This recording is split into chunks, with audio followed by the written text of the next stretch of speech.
का ऐसा ही 2022 तक कंप्लीट होने वाला एक और प्रॉमिस मोदी जी आज 2025 तक भी दूर दूर तक पूरा नहीं कर पाए हैं। 2022 तक हिंदुस्तान के एक भी परिवार ऐसा नहीं होगा जिसके पास अपना पक्का घर नहीं होगा।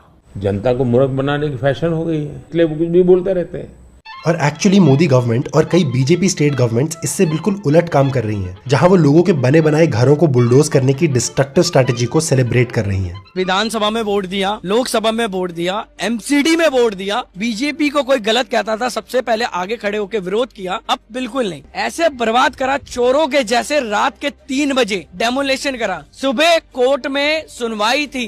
मैं शौक रह गया कि सरकार को इतनी जल्दी क्या थी कि 2000 से ज्यादा फोर्स लगाकर इतनी जल्दी में डेमोलेशन कर दिया गया। बीजेपी धोखेबाज है, अमीरों की पार्टी है, अडानी की पार्टी है, अंबानी की पार्टी है, गरीबों की पार्टी नहीं है। मोदी जी आपको शर्म नहीं आती? देखिए, मोदी जी के मन में देश के गरीबों के लिए प्यार तो बहुत है, और ये बात साफ हो जाएगी देश में बढ़ती इनकम इनइक्वालिटी पे दिए उनके आंसर से। अंतर्राष्ट्रीय अर्थशास्त्रियों की एक रिपोर्ट आई कि भारत की इकोनॉमिक ग्रोथ इस वक्त के शेप्ड है, कि ऊपर लोग अमीर हो रहे हैं और नीचे लोग गरीब हो रहे हैं।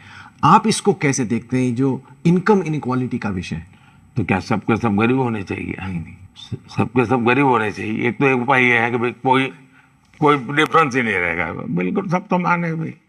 राहुल ने सर जो ये अमीरी गरीबी की बात की। कौन राहुल? हमारे वाले राहुल। तो वो आपके वाले नहीं है। आज सर फॉर्म में एकदम। हाँ सर, एकदम फॉर्म में। फॉर्म में तो सर देखिए रहेंगे ही, जब उनको बिना काउंटर क्वेश्चन कुछ भी बोलने का लाइसेंस मिला हुआ है। इसका